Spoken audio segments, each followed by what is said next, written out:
WVUA-FM, Tuscaloosa. Good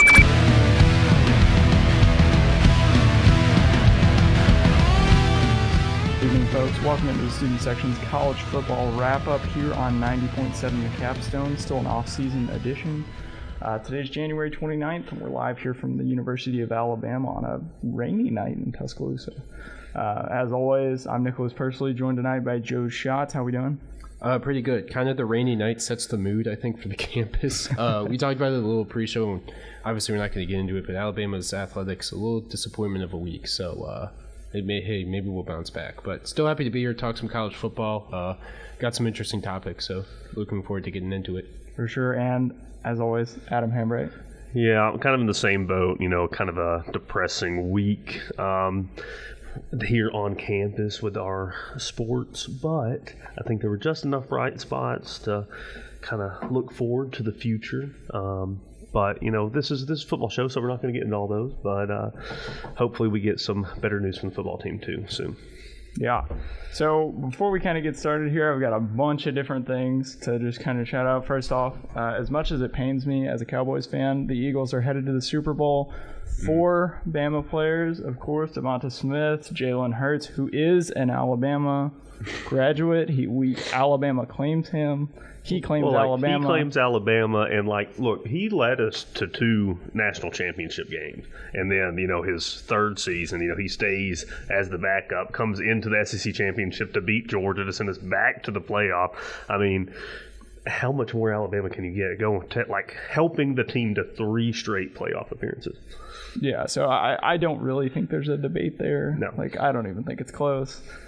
Look, I'll still let Oklahoma claim them, but you can't say we can't, Landon Dickerson, Josh Jobe. So congratulations to those 4 guys headed to the Super Bowl. Can't get much better than that. I was just kind of wondering if y'all saw this. Apparently, the Empire State Building lit up in green and white today to celebrate the Eagles winning or going to the Super Bowl, which just makes 0 sense to me. I checked. It was a verified account.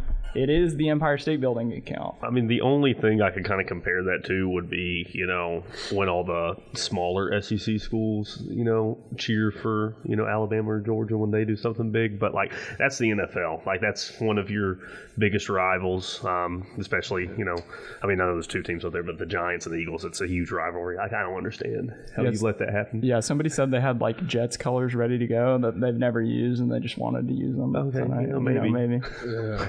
Oh, okay. Maybe next year. Apparently, with their new hire at offensive coordinator, the Jets hired Nathaniel Hackett, apparently trying to get Aaron Rodgers to come over there next season. So if that happens, maybe. Who knows? Yeah, the offense visionary. And last thing, a wonderful anthem tonight before the Bengals and Chiefs game. Just shout out there. That was fantastic. I think who's covering it? CBS had a great shot of one of the Chiefs players crying on the sideline before the game. That's a powerful shot. So I just wanted to shout that out because that was awesome.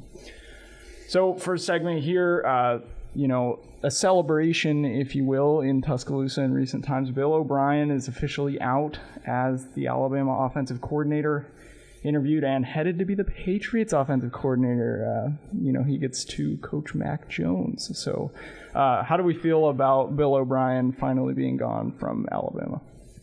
I think from a just purely on the field aspect, I think it was a smart move. I mean, you can kind of tell the offense hadn't really been getting any better. It actually, some could say, got worse this past season. And I think the key part of, there were times in which you could actually pinpoint throughout the season that the offense, there were just too many questionable calls. Texas A&M game, you got your backup quarterback and you're taking 40-yard deep shots, way too much.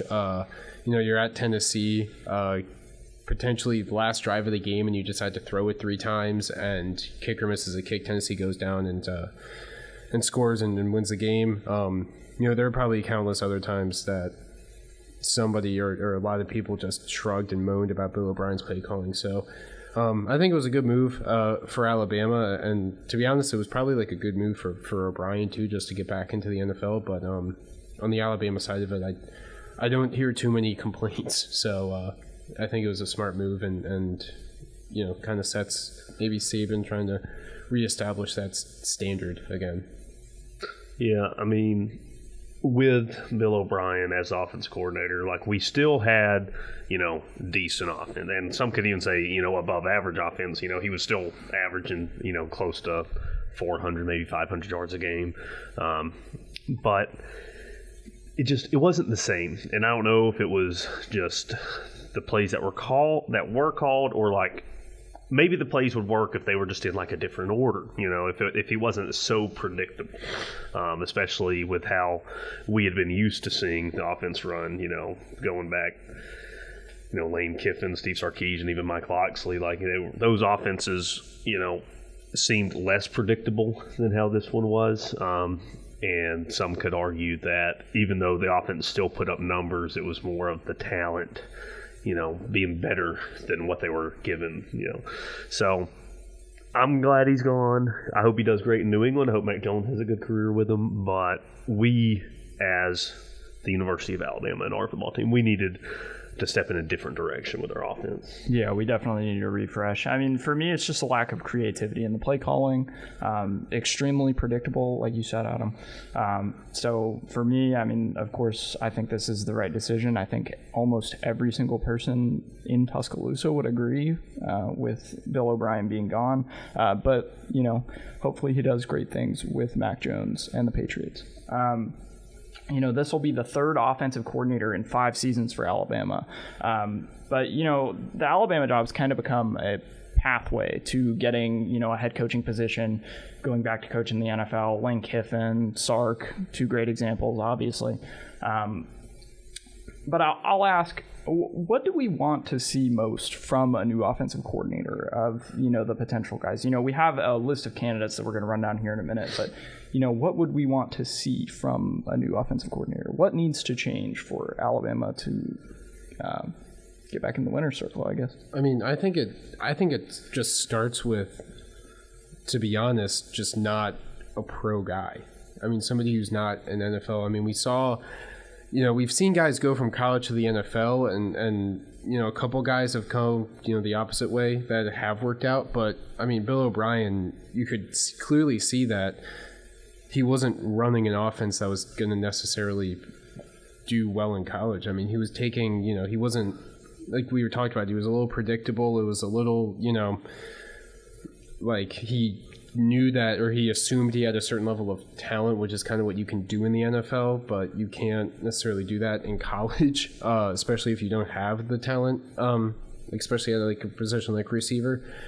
And I just think it's just not stagnant play calling. I mean, and it's unfair to compare maybe Bill O'Brien to Steve Sarkisian, but when you looked at how Steve Sarkisian was able to get guys open and able to basically scheme a play in which, you would have Devontae Smith guarded by a linebacker. And, like, Ohio State's defense didn't have a choice, really, on the matter because of the movement and because of the scheme and the way the play was going. I think that's just what Alabama needs to do, because that's kind of the way of college football now. It's you got to get your best players in wide open areas, pretty much. And, I don't think Bill O'Brien could do that. And I'm sure some of the guys that we'll talk to, they probably have a history of doing it. So I think that's kind of the move that needs to be made. Yeah, I definitely agree with all of that, especially, with the scheming and the matchups, like just getting people to the right locations on the field where they can make a difference. But I want to see, more creativity, not just in the scheme, but like in the plays themselves. When is the last time we saw Alabama run a trick play? Well, I can't remember a time. Like, we're not going to talk about like outrageous trick plays, but just no Cowboys just a Zeke line up at center. None of that. Just like a flea flicker or a reverse. When is the last time Alabama has done that? And I'm not saying that you have to do that to win games, and definitely don't do it every game, but just show them that you have it so that they have to respect it. So that opens up the rest of the field. Like, I don't want to just see, okay, it's another run play to the left, and now we're going to do a screen. Oh, now it's 3rd and 8, so now let's throw it deep. Just something a little different, Yeah, I mean, I definitely want to get away from, okay, it's first down, we're definitely running the ball. Like, no questions asked, the ball's being run. Real quickly, I will say, so that we're not, too hard dogging on Bill O'Brien, is that he probably should have a national championship under his belt if Jamison Williams and Mechie don't go down, the first time around against Georgia. But, who's to say, he doesn't. That's the fact. For me, it's just more creativity. You look at, I was watching the Chiefs and Bengals, and the Chiefs are running crazy stuff. They're throwing laterals after 20-yard completions. That's the kind of creativity that I want to see, especially with the caliber of athlete that Alabama brings in. You've got so many guys on that roster who, can surprise you, do different stuff, and we just didn't see any of that from Bill O'Brien this year. I think the other thing, too, is, I think I agree with all you're saying. I definitely think we need more creativity in the play calling. The other thing too is that I just want a running game to some extent again. I feel like we just never had that last year, to a point where we would get on the show even last semester and be like, okay, Jahmyr Gibbs had a big game. Maybe he'll get a bunch of carries the next game, and then he'll get 10 carries for 15 yards and a touchdown, or something like that. And it's like that. And I think those kind of but kind of feed off of each other. If you have a really creative and dynamic passing game, your running game does become open. But I would just like to see a return to that. And to be honest, I did kind of want to throw this in there. When you're talking about how Bill O'Brien should have had a national championship, and Jamison Williams going down in that game was killer, but at the end of the day, Alabama was winning that game, I believe, at the time he got hurt, and the offense looked completely different. And you still have a level of athlete out there, even if it's not Jamison Williams. You still have a guy out there, and he just couldn't get it done. So I think that the way that he attacked that game was bad when Williams got hurt, but that's in the past. So and. Obviously it wasn't all of the offense's fault for that game. If the defense, makes a couple more stops, we also probably still win that game. So we are still looking for a defensive coordinator as well. Hopefully we get, a good combination that can give us 1 to 2 seasons before they're at another head coaching job, But that's where we're at right now. Yeah, Alabama on the search for a new offensive coordinator and a defensive coordinator. Clean slate at Alabama. Anyway, when we come back, we're going to talk about all the potential candidates that I've seen for offensive coordinator when we come back here on 90.7 The Capstone.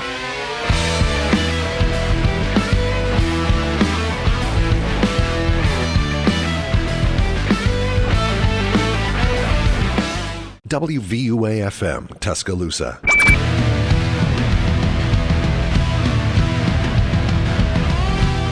Welcome back, ladies and gentlemen, to the College Football Wrap-Up Show here on 90.7 The Capstone Off-Season Edition. Quick score update. The Chiefs are leading at halftime against the Bengals 13-6. Which means you can listen and not have to worry about anything. So. Yeah, it's not like they blew a lead last year. Anyway, we're going to get right into, we just talked in the last segment about how Bill O'Brien officially gone as Alabama OC. No hires have been made yet, so we're going to kind of go down a list of potential candidates and kind of, give our thoughts. So first up on the list of potential candidates, we've got Joe Brady. He was the passing game coordinator and receivers coach at LSU in 2019. That's a pretty great title to have for that team. Obviously won the national championship that year. Joe Burrow killing it in the NFL. He was the quarterback coach for the Bills this season. Josh Allen, of course.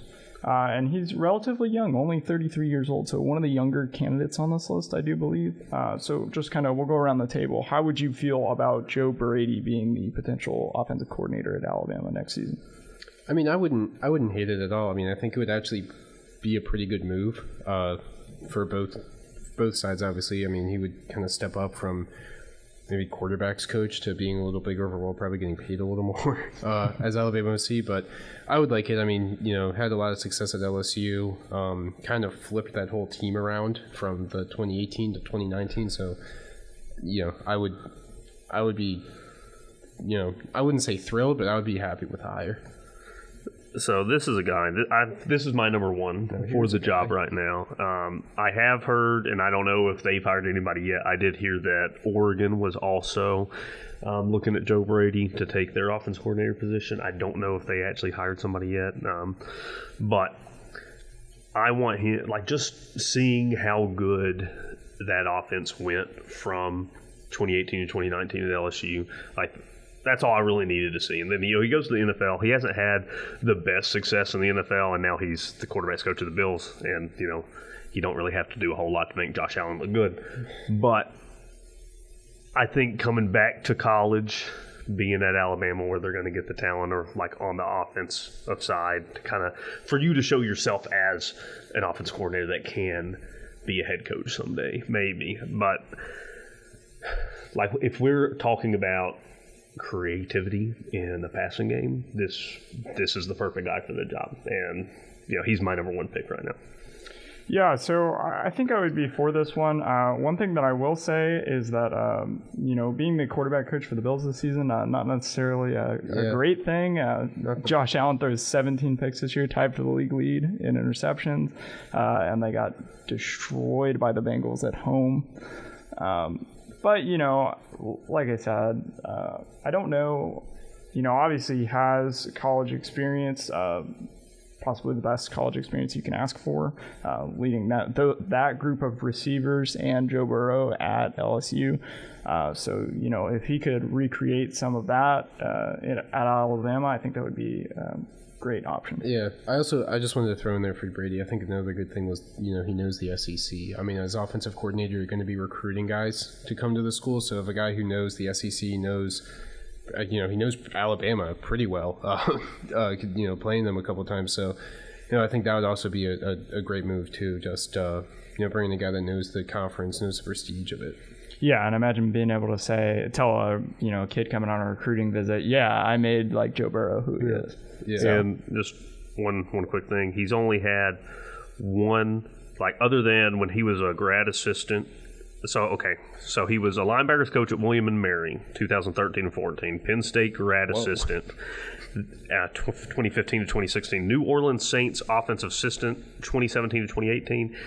Then he goes to LSU, 2019, passing game coordinator and wide receivers coach, wins the Broyles Award for best assistant coach in the nation. Obviously, they win the national championship. Then he goes immediately to Carolina Panthers offense coordinator. So he hasn't had the best luck in the NFL, but the Panthers also are not a very good organization right now. Yeah, you wouldn't judge a guy off that. We'll rehabilitate his very young career to where he can go and do great things. So the next candidate that we're going to talk about, Jeff Lebby, the Oklahoma offensive coordinator. Not a great year to be a Sooner football fan. He was developed in the Baylor system, coach under Josh Heupel, Lane Kiffin, 39 years old. He's still under contract at Oklahoma, so that does make that a little bit more difficult. But he has a strong recruiting reputation in the college game.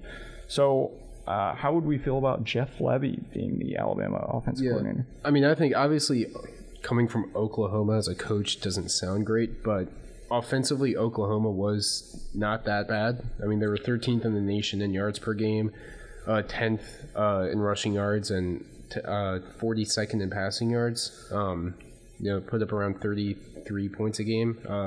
So not bad, and considering that Oklahoma did have a lot of turnover, I mean, maybe it's a little unfair to judge some of these guys, but I think he would be the guy where I would kind of put him right under Brady as far as people that I would want, because I do see the potential in him, and he's worked under, like you mentioned, Heupel and Kiffin, and he's actually randomly he's Art Briles' son-in-law, the former Baylor coach, who was a lot of scandals, but was able to kind of put a lot of points on the board. So guy knows offense, but yeah, I wouldn't.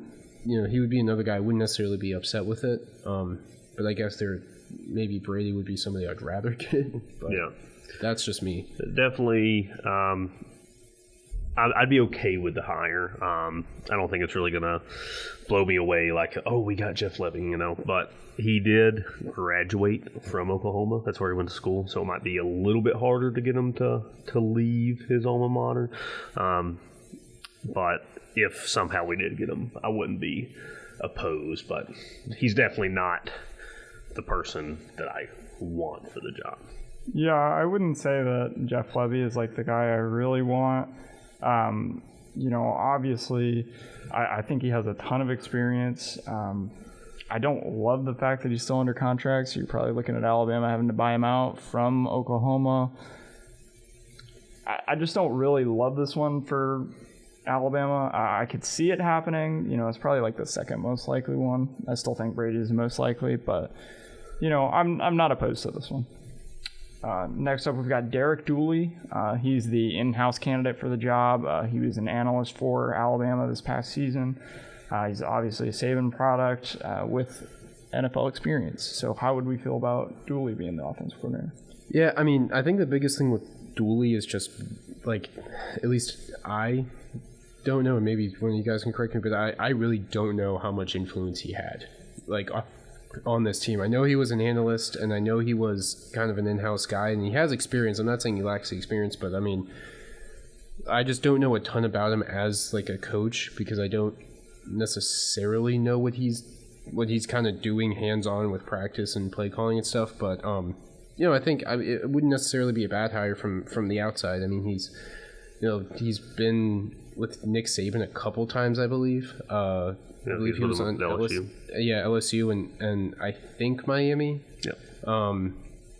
So I mean, he's been with Nick Saban. And I think that would kind of make some sense. Probably a lot cheaper of an option financially, but yeah, again, I wouldn't necessarily have problems with it. The big problem with me is I just wouldn't know how good he would be stepping up into that role. I think this would be another kind of one of those hires where it's like, oh, you played it safe. Like, you didn't go out, you didn't try to get, one of these other guys we were talking about. But he did, after he was with Nick Saban at LSU and then Miami Dolphins, he was the tight ends coach there. He did become the head coach at Louisiana Tech from 2007 2009. He did so good there that Tennessee offered him the head coaching job, and he was supposed to be kind of that savior of Tennessee right after Lane Kiffin came in for 1 year and left. And then he was there for 3 years, didn't do so hot, gets fired, bounced around. Dallas. So he goes to Dallas Cowboys wide receivers coach 2013 to 17. Then he goes to Missouri for offensive coordinator. Then he's been on the Giants for the last couple of years before coming here to be the senior offensive assistant. So this would be another one of those hires where it's like, oh, we're going to hire you. You're going to be the offensive coordinator. You're going to do a good job, and then you're going to go get a head coaching job somewhere, which that's pretty much whoever gets this job is going to be. But this is kind of one of those kind of safer options. Like, you've already got him in-house. You're not having to worry about buying out a contract at Oklahoma. I don't know how many other people are actually offering Derek Dooley a job, so it might be easier for Nick Saban to just go, hey, you got the job. But yeah, I would want a bigger splash. Might be able to save some money to spend on NIL deals. But, like you said, this is a pretty safe one. This one makes a lot of sense to me, really. This guy has been everywhere. He has a ton of experience, a bunch of different schools. He's been with Saban. He was a head coach twice before. And, the Cowboys teams that he was wide receiver coach for were really good on offense. I mean, Des Bryant selected at 3 Pro Bowls, the only 3 of his career, first team All-Pro. He made Cole Beasley who he is. They had a fantastic offense during the time he was there. So Cowboys probably should have won at least one Super Bowl in there. Yeah. Des caught it. Des did catch that ball, for the record. I'm also in the Des caught it board. So. Just for the record. For the record. Yeah, I mean, this one makes a lot of sense to me. This is a safe option. He's probably not going to fetch the same kind of salary you're going to have to pay a guy like Jeff Levy, a guy like Joe Brady. So this one makes a lot of sense to me. An in-house option, a safe one for Alabama. I like this one. If you do that, spend a little bit more on your defensive coordinator. Yes. sneaky good option for Nick Saban. Yeah. So next up, we've got Scott Frost. How would we feel about Scott Frost? No. Obviously he did win the quote-unquote natty at UCF. We're just going to declare ourselves national champions and somehow just make championship rings, which, more power to you, I guess. But then, obviously he was at the helm of Nebraska, which just turned into a disaster. So how do we feel about Scott Frost as Alabama OC? No. I will say that I think this would be the very classic Alabama move of taking a guy who is an awful college head coach, keeping him in the system for like 2 years, and he comes out and all of a sudden he's like somehow like the head coach at like, I don't know, Rutgers or like Minnesota, and you're like, how is he getting jobs? But I will say, I think offensively it wouldn't be that bad of a move keeping him as an OC. Nebraska was kind of bad. Well, not kind of. They were just really bad. I mean, they never won more than, I believe, 3 games in their conference under him. I mean, to be fair, they barely run 3 as regular games. But I think it just kind of went downhill for him at Nebraska. I wouldn't really expect this to be the move. He doesn't really have an SEC pedigree. He doesn't really have any connection to the program. So I have a feeling he's probably just going to sit on his really massive buyout and enjoy life for a little bit. Yeah. I don't mind it if we were to hire him. I mean, obviously, this team at UCF was pretty good, and before that, he was Oregon's offensive coordinator for a couple of years. So he's not a bad offensive guy, but this would be, like you were saying, that typical Alabama hire, especially when you think about the fan backlash. Like, as soon as you hire this guy, you're going to get the same thing that happened when we hired Lane Kiffin. Oh, why are you hiring him? He didn't even want to stay at Tennessee. Like, he was a terrible coach. And then you hired Steve Sarkisian. Oh, he got fired for this and that. It's like, why are you hiring? So it's going to be the same thing if you do hire this guy. I could see this as more of, that offensive analyst position. I don't think if he's ready to take that, he's still a fairly young guy. I don't think he's ready to take the offensive analyst and then hopefully get the coordinator job in the future. But that's kind of how I would see this one going. Like, I don't really see him getting the offense coordinator job. Yeah, I would be really shocked if this one happens. But, like you said, Joe, I mean, this is classic Alabama. It's got Alabama written all over it. And you know what would happen. He would come here, he'd probably do great, and then he'd be the hottest head coaching hire that you could possibly imagine. Back to Nebraska. All of a sudden, UCLA is lining up the phone. Just fix it up. Ohio State's calling the number. It's unbelievable. But, look, the situation in Nebraska was bad, but it's going to take somebody special to turn that program around. Is Matt Rule the guy? Probably not. It's going to be hard. So. It's going to. I mean, you know how hard it is to get kids to commit to go play in Nebraska. The problem with Nebraska, is that they're in the age of, like, they're almost in the complete wrong era to try to rebuild. I mean, they're a historical program, but they haven't been good enough recently to kind of guard, like Texas, for example. Even though Texas hasn't really been much better, they might be. You could say that Texas has been a more successful program than Nebraska, and when you're trying to compete like NIL wise and transfer portal wise, it's a hard sell to go to Nebraska. You know what Nebraska would have to do, and I know they didn't win a Big Ten championship, but Iowa, right? And Iowa this year wasn't that good. But like a couple years ago when Iowa was actually getting to Big Ten championship games and they had a very strong offensive line and run game, and then they had a very good defense. That's what you have to do at Nebraska, because you're not getting the people from California, you're not getting the people from Florida to come to Nebraska, especially with NIL and all that kind of stuff. Yeah. What you're going to have to do is you're going to have to recruit the Midwest. You're going to have to get Nebraska guys, Iowa guys. You need all those people that are going to want to come to you, because you're building the program that's going to make them look good, because you got the best running game. So running backs want to come there, or offensive linemen want to come there, defensive linemen want to come there, because they know they're going to be good and they're going to make a Big Ten championship game. That's what he's going to have to do. Don't really know if Matt Rule's the guy to do that at Nebraska, but Scott Frost wasn't either. So. It's a tough job, man. But I will say the problem that I have with this hire is he was 5-22 in games decided by 8 points or less. Yeah, that is crazy. And 0-14 against ranked opponents. Yeah. And how did he get fired? He lost at home to Georgia Southern. Yeah. Do we want him as the Alabama offensive coordinator? I don't think so. No, but the more we say no, I think the more Nick Saban's like, I'm going to hire him. Well, I mean, he takes it as a challenge. It would be just another accomplishment. Yeah. Another coach fix-up. Next one, interesting one, Jason Garrett. How do we, obviously needs no introduction. Cowboys coach for 8 seasons. Like you said, probably should have won a Super Bowl in there somewhere. Had some very talented offenses. defense is, maybe not so much. A couple good defensive players. That's true. He was the quarterback coach with Nick Saban at the Dolphins for, what was it, one season? Yeah. I think it was one season.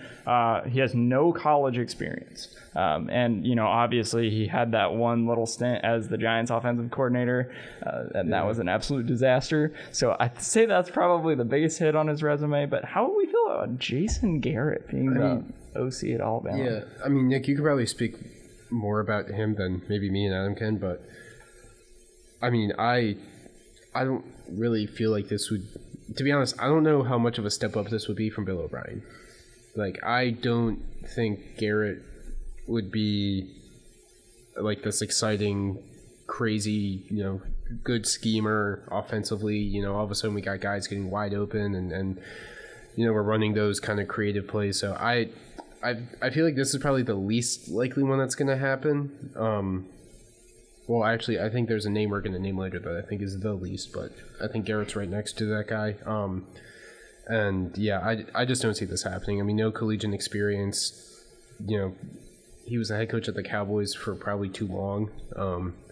So yeah, I don't know. I don't see that. It's not terrible, but I think it would be an improvement on Bill O'Brien, but I don't want it.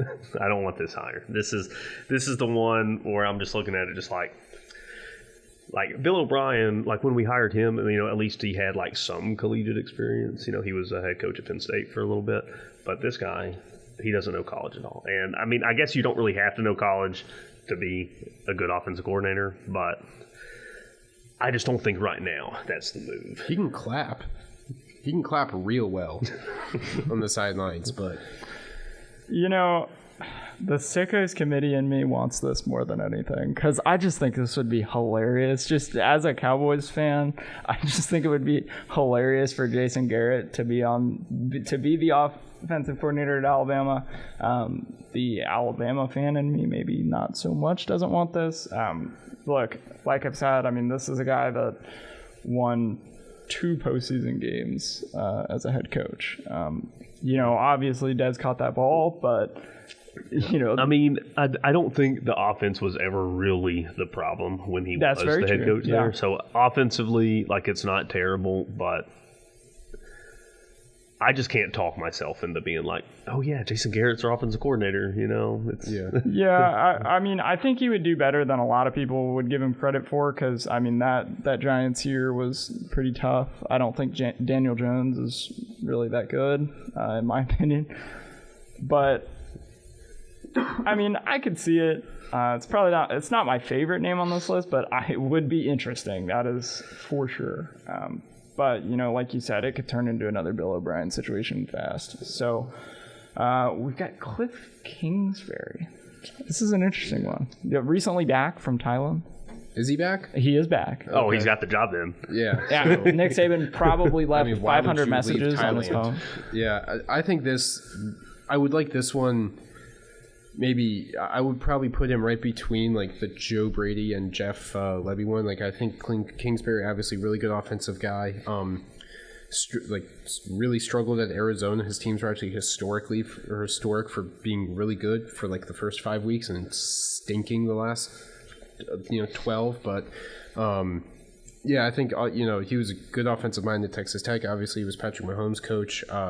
Kind of notorious for having 58 to 56 games at Texas Tech. So, I'd like it. He has worked at in the SEC with A&M. Worked with, I believe, Johnny Manziel at A&M. So, he's. I wouldn't hate this in the slightest. Again, also kind of another the Scott Frost kind of career. Kind of redefining his career, kind of starting over. Yeah, another young guy, right? Yeah. And what I hated was Arizona sitting there oh yeah, this is the guy to be our head coach. And they had pretty good offense, but notoriously, Kyler Murray played worse when it was double XP weekend with Call of Duty. But I would love this hire as an offense coordinator at Alabama. I did not like it when he's only been the head coach for a couple of seasons, and then it's like, oh, you're going from Texas Tech to the Arizona Cardinals as an NFL head coach. But coming back to college to be an offensive coordinator, I really like this one. So hopefully that's the only reason he came back from Thailand. In his defense, like the Arizona Cardinals should have never hired him for that job. He should never no been their head chance, coach. zero chance. There were people with way better. His last couple resumes. tag teams were not that good. That one just really didn't make a lot of sense to me. But growing up in West Texas, I obviously know a lot about Tech. He was great there, great with the over 40 moms crowd, for definitely. sure. So, I feel like it wouldn't really be a bad hire. It would be a nice PR hire, for sure. Oh, yeah. I think he would be good. I mean, obviously, the experience with Johnny Manziel, Patrick Mahomes, who I'll just give a quick score update. It's tie game. Bengals Chiefs tied at 13. Yeah. Bengals have the ball in KC territory. Burrowhead Stadium. Driving. That's what they're calling it now. But, obviously, Patrick Mahomes might be the most skilled quarterback to ever play the game. He's definitely up there. I mean, his highlight reel is insane. But I don't think this would be a bad decision. I think this is a win on the PR front. I think people would be happy with this. I mean, obviously, he has experience coaching great quarterbacks. You almost wonder if he could have coached up our wonderful quarterback this year that we wasted. But that's the kind of splash hire that would get people talking about Alabama. Yeah. I mean, people are still talking about Alabama, but some of those other names, it's like, oh, you hired this guy. This would be like, oh, you got Cliff Kingsbury. Yeah. This is like to be honest, that would be a hire where it's like, okay, yeah, like they are not messing around on offense. Like, yeah, I would like this one. Like, you're probably gonna have to give him a bag. Yeah. But I like this one. Hire Cliff Kingsbury. I don't think anybody would really complain. Just do it. Just do it. Come on, Saban. Last one, I think Joe's favorite. Greg Roman. No. Most recently, no. the offensive coordinator for the Ravens. No, listen, okay. It was so for maybe listeners who don't know, Greg Roman recently parted ways with the Ravens. Big air quotes. With the Baltimore Ravens. He was the offensive coordinator there. It's weird because kind of the big debate for the Ravens was whether his system was bad because he was a bad coach or whether Lamar Jackson just couldn't throw the ball enough to really fit his system. But if Jalen Milroe is the quarterback, Greg Roman might be a great hire. But seeing that Jalen Milroe is getting reps at receiver, that's probably not going to happen. Greg Roman's a really good run game developer. He kind of got his, I would say, kind of his big national break. He led San Francisco to the Super Bowl with Colin Kaepernick, kind of revolutionized it. But kind of the one problem with his offense is that has really plagued him throughout his career is that he starts off really strong. Like, he might have a good first season, good 2 seasons. Like, this is kind of essentially what happened in Baltimore and San Francisco. He had a good first couple seasons, and then it gets real bad. And it becomes real, like, to the point where you need a game-winning touchdown drive to beat the Broncos 10-3. Like, that's the levels the Ravens are at. Like, 13 points on Carolina with your starting quarterback should just not be happening in the NFL. So Greg Roman, like, this is that guy I was mentioning, probably bottom of my list. Like, if he gets hired, I mean, I might transfer. Like, I don't know if I can handle watching Prepare for the hour-long Joe rant. Basically, for me, I'm just going to say what that guy said, and I don't want him. So I'll give this. Me and Adam, those are like, I'm a Ravens fan, Adam's a Steelers fan. We've had the 2 worst offensive coordinators in our own division, and it was a celebration when, it was like people were like, like Twitter and Instagram, like Ravens fans were celebrating him leaving, and divisional rival fans like Steelers fans, Bengals fans, Browns fans were like, oh, bummer, he left. So that's the type of hire it would be. Yeah. I'll defend him a little bit, not much, but no need. Alabama has kind of become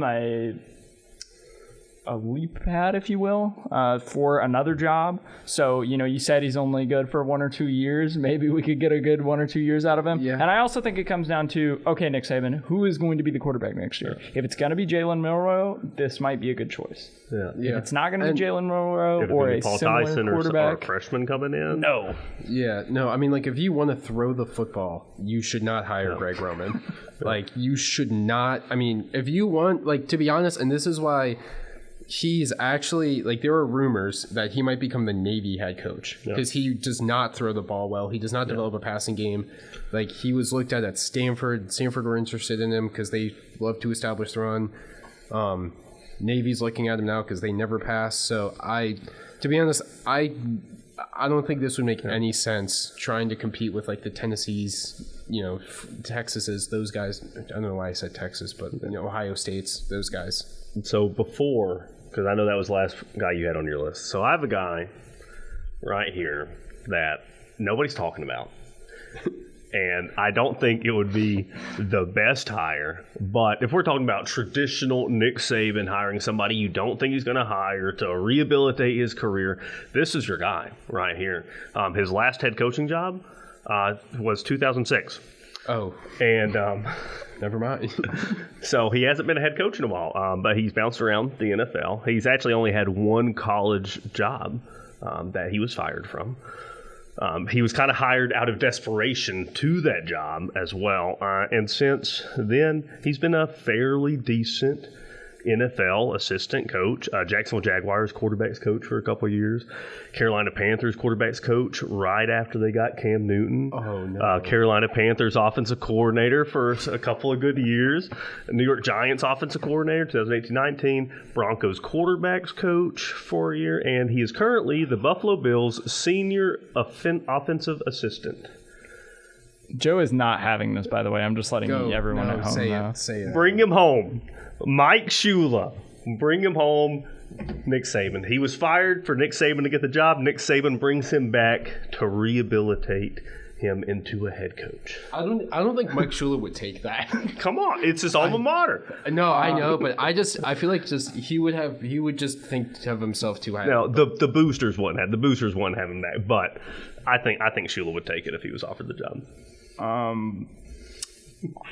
I don't know. I mean, I can't yell on the radio, but just imagine me yelling no, like at the top of my lungs. Absolutely not. It's the Michael Scott. No. Yeah. I'm just, man. Yeah, that one's out of left field. Wow. Yeah, I'm just saying. No, I'm sorry.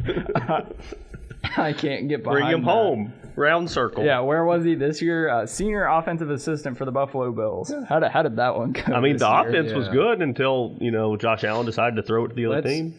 Yeah, so same thing with Dak. Let's look at this. So Mike Shula at Alabama, 4-9, 6-6 with a Music City Bowl loss. How was that game?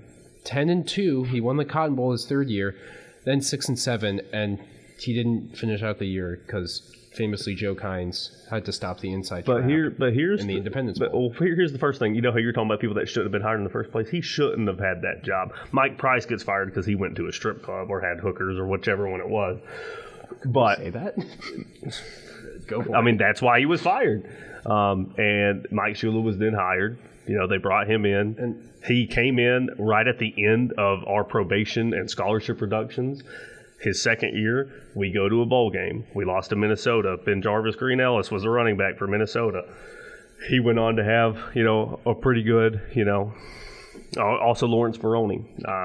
Might have had the first name mixed up. But they had a pretty good team. We lost. We had a year in which we did get into the top 10 in 2005. And then we lost to LSU and Auburn to finish out the season. And then we won the bowl game that year. And then he did not have a good 2006 year, but it did lead us to getting Nick Saban as the head coach. So you bring him back, and then you bring back one of his former players to be defensive coordinator in DeMeco Ryans, right? It's a full circle. That would rival. He's going to be an offensive head coach, or he's going to be the Texans head coach, I think. Probably. DeMeco, Yeah. I mean, I will say, technically, Mike Shula's last season, Alabama was 0-7 because it was adjusted by the NCAA. But realistically, 6-7. Yeah, I don't. He came into a very bad situation, and he didn't do the worst job that he could have. So, I mean, there's something to be said, I guess. Overall record at Alabama 10-23 after the vacated victories. 10-23. Yeah. Well, Yes. what would it? 26-23 without the vacated victories. It says they had to vacate. Let's see. I think that's right. They had to vacate 9 wins under him. I believe it was just 9. 16 during his tenure, I think is what they said. So, but yeah, I don't. Yeah. So his official record at Alabama was 10-23, 5-19 in the SEC. that's officially. No, we saw how the games went. I saw how the games went. That is very true. No one can take that games away from Look, us. a couple of those losses were in like quadruple overtime too. Like we had a game against Tennessee that went to 5 overtime. Okay, let's stop justifying The Mike Shula. NCAA is rewriting history. He was better than the record books say. he we was. swear. I mean, they also crowned UCF national champions in the official record book. UCF is listed as co-national champions with So Alabama. just don't listen to the NCAA. That's what we're at. Yeah, Garbage that's why they don't run the NCAA. sport anymore. Very true. We'll be right back here on 90.7 The Capstone.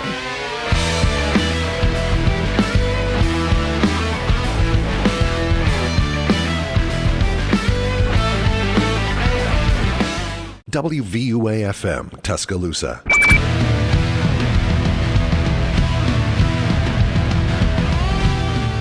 Final segment here on the College Football Wrap-Up Show here on 90.7 The Capstone off-season edition.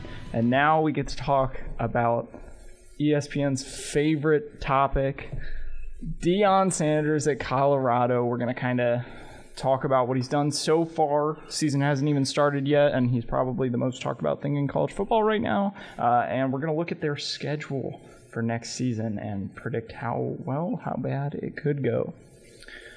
So just kind of, initially through the preseason so far, was Deion the right decision at Colorado? Or, could he, I'll say this, was Colorado a good landing spot for him? Could he have gone somewhere bigger?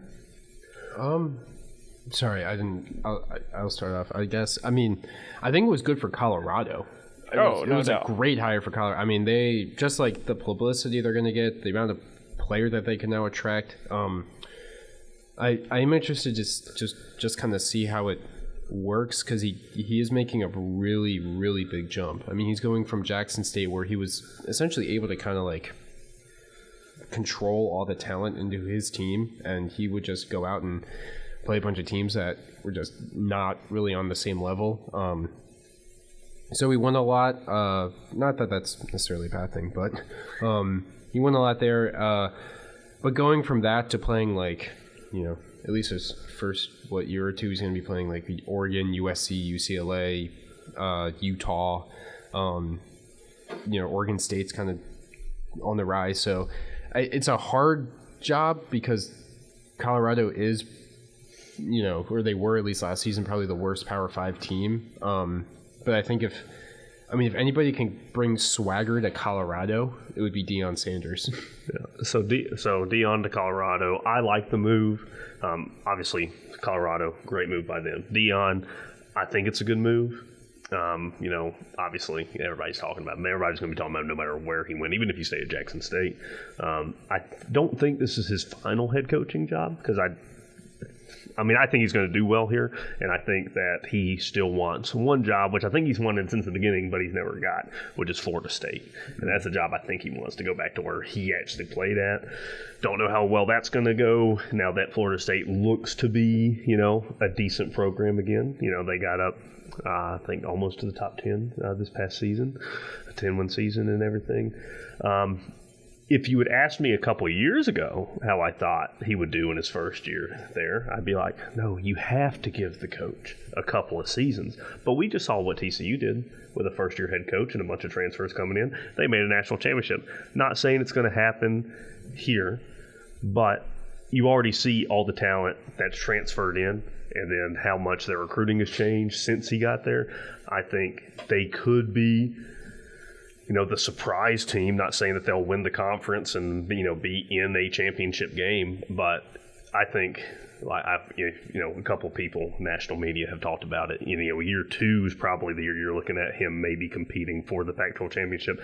But I think with the way that the transfer portal and everybody that's came into that program, I think they could potentially, be a surprise team next year, possibly winning the championship, not national, but winning the Pac-12 championship, because the Pac-12 is still, it's not like he's coming into the SEC or going into the Big Ten. It is still on the rise as a conference, but still kind of that mid-level Power 5. Very true. I think that, this is a home run hire for Colorado. Couldn't have done any better. I mean, everyone's talking about Colorado now, a program that won one game this past season. They've only had one winning season since 2005. I mean, that's bad. It's unbelievable. Dion is the content king of college football right now. Everyone's talking about Dion. I don't know if y'all saw that video where he goes to the older lady's house, where she was one of the OG Colorado fans. That was pretty cool. I love all the stuff that I'm seeing on social media with Dion. I think this was a good landing spot for Dion because this is a place where he can control everything. Yeah. There was a bunch of people talking about, the Auburn job was thrown up in the air. Maybe he goes there, but you can't control everything there. You have to deal with boosters and that's a big problem. He is such a personality. He wants everything done. I saw a video on social media where he's talking with the uniform, the guy who creates the uniforms, and he's talking about minute details about how everything is correct, how everything has to be exactly how he wants it. But I mean, he did something truly special at Jackson State. I mean, he literally got a 5-star player to go to an HBCU, which is unbelievable, an FCS school. But at the same time, I'll get into that in a minute. It's a home run hire for Colorado. It's great for Dion. I think, he's pretty happy about being there. He can control everything that he wants to about the program. Now, but before we get into the actual schedule, what is success in year one for a school that's only had one winning season since 2005, I believe, and then only won one game last year? Because, a bunch of people are already talking about, if he doesn't make a bowl game, then it's a failure. But it's look. I think Colorado realistically, if you win 4 games, it's definitely an improvement. It's an improvement, and I don't think that would be totally unrealistic for them. And like you said, we'll get into the schedule here in a minute. But it's hard because as much as Deion Sanders is a good coach and he's bringing all these good players, and you still pretty much have a foundation of a bunch of players that just went 1-11. Yeah. And you can't. Nick Saban went 7-6 in his first year. Granted, a lot of that core did transfer because, as Dion said, he's bringing his luggage with him, and it's Louis. Yeah. So, I'm just thinking, a bunch of people are already talking about, with Dion. I even said they could be a surprise team, but we don't need to talk ourselves into, they're gonna be this great thing, and then they win 5 games, and then everybody's like, he was a failure in his first year. So it's not really. I don't think you can judge a successful season for Colorado this next season on just wins and losses. I think you have to judge it on how they look on the field. I think this, they're going to be playing some really way more talented teams than them, higher caliber teams that have had a lot of success. So if you can go, if Deion Sanders goes into an Oregon or Utah or someone and keeps it close, it's a loss, and maybe it's a loss that they've lost 6 or 7 games already. But if you take a team like that to overtime, you can see an improvement from a team that was just god awful in conference. So I want to preface this kind of Dion success by saying I don't think it's just about football. Yeah. In Colorado, because already he's changed what Colorado is. Everyone's talking about Colorado. one of the things that we talk about a lot with Nick Saban is how much enrollment increased. With Saban's success, the football program, bringing in money to the school, how much of a value he really is.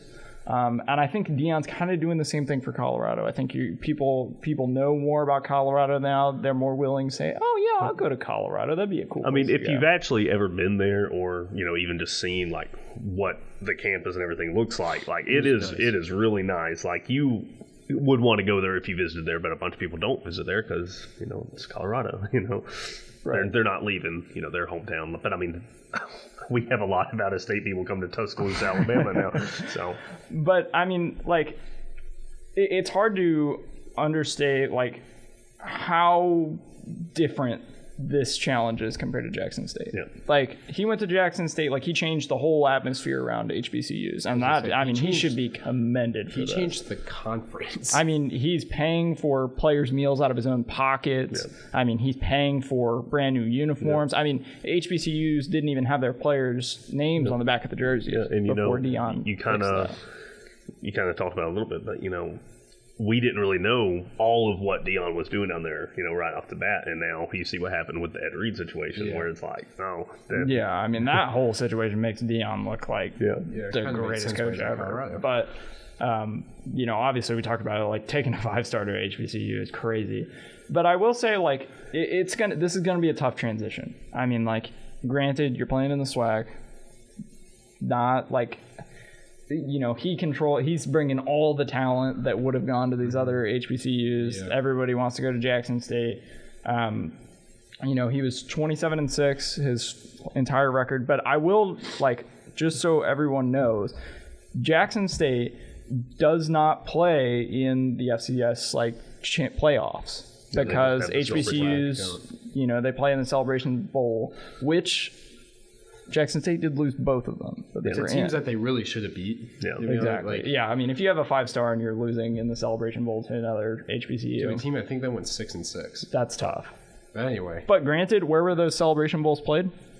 In Mercedes-Benz at Atlanta. So, I mean, he changed the whole atmosphere. Well, they've always played there. Oh, okay. Well, I mean, still, they had, I think, they had on, several ESPN. Games on ESPN. Yeah. I mean, that's unbelievable. But yeah, I mean, this is a completely different challenge for Deion. Yeah. So we'll kind of get into their schedule here. First game up, they've got TCU. This, to me, is a trap game. Like, I think that they do have a legitimate chance to beat TCU because I think TCU is coming in off a high of last season. It's going to be impossible to match what they did last year. I wouldn't even think that they're going to be the favorites in the Big 12 next year, in my opinion. And I think that this game could be really overstated early because it's going to be on ESPN. Yeah. And if they were to win this game, people are going to be like, "Oh my gosh, Colorado's going to win the national championship." I do think. Sorry. I was just going to say, I think if this game was anywhere other than Texas, I think Colorado has a real good shot of winning it. But the fact that it's at TCU, and I mean, I get that they are coming off of a high, so it is how they regroup. But I have a feeling that it's your first home game since you had a historic season. I think that fan base is going to show out because they've seen it happen. They want to do it again. I think it's a trap game for TCU, but I don't think Colorado can win. So TCU and Colorado did play week 1 last season. TCU won the game in Colorado, 38-13. However, at halftime, they only had a 7-6 lead. And this was a Colorado team that ended up winning one game, and this was a TCU team that was in the national championship. So, not saying Colorado can win the game, but I don't think it's just going to be. I mean, a bunch of people are going to, say, "Oh, TCU should, blow them out first game of the year," which maybe they should. But. Yeah, I don't necessarily. I don't think TCU maybe should be blowing them out. When I say trap game, I mean it as a trap game for everyone's going to perceive this game as being huge when it's probably in all reality not going to be. No. I mean, where do TCU and Colorado finish at the end of the year? Yeah, I mean it might. Yeah, you're right. I feel like TCU is very going to be super. rightfully so. You talked about how, like, if you win the national championship, you should be the number one, like, going into the next season. So, TCU will probably be pretty high to start the year, but I think it's like it has the potential to be like, we like overrate this game way too much. It's on ESPN. Yeah. Halfway through the season, we might be talking like, TCU wasn't really all that good. Yeah, exactly. Yeah. So win or loss for TCU? I'm going to take loss. I'll go loss. For Colorado? For Colorado. Okay. Does Colorado win or lose this game? I think they lose the game, but I think it's close. Okay. Next up, we're going to kind of pick up the pace a little bit. Nebraska. I think they win this game. At home. I think they win this game. Deion Sanders' first home game. It's gonna probably be the loudest Colorado's been in a decade plus. And you're playing a Nebraska team that really isn't all that much like worse. And they're still in like super rebuild mode. Like we're several years from Nebraska actually being. That's what I'm saying. Like you're kind of playing. To be honest, they're very evenly matched. Probably talent wise, I think Colorado wins. I'll go ahead and I'll also just say I think they win. Colorado wins the next two, just to pick up the pace a little bit, because the next game is Colorado State at home. So I do think they win those two. So yeah, I definitely think Colorado wins this game. Is that the same week that Alabama plays Texas? Yes, I believe so. Because if it is, I'm staying here. But if it's not, I might take a trip out to Colorado. Yeah, that game is definitely sold out, like 100%. Yeah. That could be sick. That's going to be a great night of football if that's actually true that it is Texas. That's going to be a good week. So yeah, I mean, I'm going to say so. I think they win that game, and I'll take a win on Colorado State. Yeah, I think win-win. I mean, if they lose Colorado State, it is that Texas week. Yeah, that's going to be a great week. Next up, we got Oregon. And this is like my big thing about this schedule where I'm just like, man, there's so many good teams on here. It's actually unbelievable. Yeah, there's no shot they win this game. I don't think they win in Eugene. On the road. Against Bo Nix, who's going to win the Heisman next year, like, no shot. The Heisman train runs through Eugene. Yeah, so I think Oregon wins that one. And then USC. So you get Oregon, USC in back-to-back weeks. That's unbelievable. Yeah. So I feel like I'm the minority here. I actually think Colorado's going to win that game. But obviously, this is a January prediction. Like this is, I might feel differently the week of the game, but like we're gonna write down these predictions. Yeah. We will hold each other through them. But look at it, like it's a home game. The place is going to be rocking, especially if they've already won their other two home games. Like USC, they don't really play that well on the road. I was going to say, I actually think USC for a little bit struggled with Colorado. It was close season. That first half down in LA. I believe so. I wouldn't be maybe as shocked as I normally would be if Colorado beat USC, but I just don't see how they can beat USC. Yeah, I'm sorry. That is the first field storming at Colorado. Yeah. That Nebraska game might be. As epic as that. Okay, no, they cannot storm the field against Nebraska. Come on. Okay, what? I mean, you beat Colorado State, your rivals. You're not storming the field. 2-1. Oh, yeah. That's two wins. Win for Deion at Colorado. Anyway, yeah, no, absolutely 0% chance that they beat USC. If they do, I'll own up to it. Yeah, write it down. Arizona State, win. I'm taking a win. I want to say win because Arizona State's such a mess. But they got Drew Pine. Yes. I believe it's Drew Pine. But I don't know. I'll say win for right now, but it's also like, I don't know if I really believe Colorado's going to be 3-3, but I just kind of. I mean, Arizona State's the type of school that fires the coach before he even gets off the field. So. Yeah, I mean that is a good point. I think they're in such a mess that they don't have a home field advantage. So I'll go Colorado State win. Yeah, or Colorado win. Sorry. I believe I said W for Arizona State. Okay, Stanford win. UCLA. As much as I really don't like UCLA, I'm going to say that UCLA wins that game. I'm going to be honest. That game's it's at UCLA. Yeah. Well, there's nobody's going to be there. It's the Rose Bowl. But this is what I'm saying. Deion might recruit fan bases to go to that game. They pack out the Rose Bowl? I mean, pack out the Rose Bowl. Everyone's in black and gold. That would be sick. I feel like if there was a game to be sold out there, it would be that game. It would be. And I think Colorado can win that game. I'm not going to say they will, but I think they have a really good shot of upsetting that. Okay, quick run through the last Probably couple first games. field swimming at a UCLA loss. We're going quick. Oregon State. I'm going win. Loss. I'm going to say loss. Arizona. I'm going win. Win. On senior day. Washington State. Loss. It's at Washington State. I'll take a win at Washington State, but then loss next week. I don't think you win at Washington State in November. I'll take an L here. Utah. That's a loss. Yeah, loss. And then obviously they got it on not they got it on the schedule. They got it on the schedule. They got it on the schedule. Dion's ready. Anyway, folks, that's going to do it for us. What do we think it was? Did we all kind of come 5-7? Is that what it? I think we were pretty much mine was a around little that. higher just because I saw them winning. We'll compile it for USC. next week. We'll get it on the agenda. I'll shout it out at the beginning of the show. I think that would be more than any Colorado fan could